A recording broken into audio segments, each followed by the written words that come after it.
अक्सर होता है जब सिद्धि किसी को प्राप्त होती है या कुछ भी प्राप्त होता है तो वह उसके मद में फिर कुछ नहीं देखता, किसी को नहीं समझता। प्रभुता पाई काई मद नाही, संत तुलसीदास जी ने भी कहा। लेकिन बाबा ने अपनी साधना का उपयोग, इस सिद्धि का उपयोग राष्ट्र के कल्याण के लिए किया, लोक कल्याण के लिए किया। उस समय की समाज की बिगड़ती हुई स्थिति को एक देखते हुए कि देश क्यों गुलाम हुआ, क्यों विदेशी आक्रांता सफल हुए।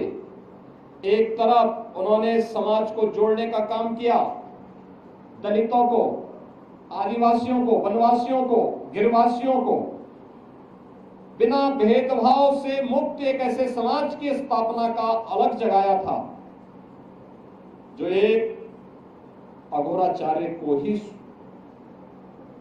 के द्वारा ही संभव था, एक योगी के द्वारा ही संभव था, एक संत के द्वारा ही संभव था। उच्च कुलीन परिवार में जन्म लिया, लेकिन उन्होंने कहा नहीं, छूत अस्पृश्यता के भाव को त्यागना होगा, तभी ये देश सुरक्षित हो पाएगा।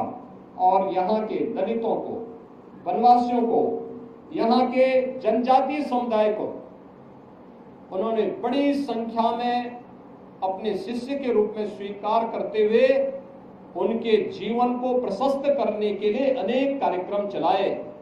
तो दूसरी तरफ मुगल आक्रांताओं को भी उन्होंने उस समय सबक सिखाने के लिए सांझा को भी डपट करके भगाने का काम किया था, जो उनके चमत्कार को देखने की प्रतीक्षा कर रहा था। उन्होंने विदेशी आक्रांता उस समय के जो शासक थे उनको फटकार लगाई थी।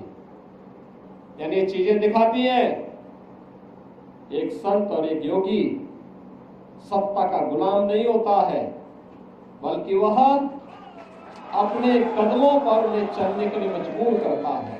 और यही कार्य आज से 425 वर्ष पहले इसी रामगढ़ गांव में जन्मे पूज्य बाबा अघोराचार्य कीनाराम जी महाराज ने अपनी दिव्य साधना के माध्यम से हम सबके सामने प्रस्तुत किया।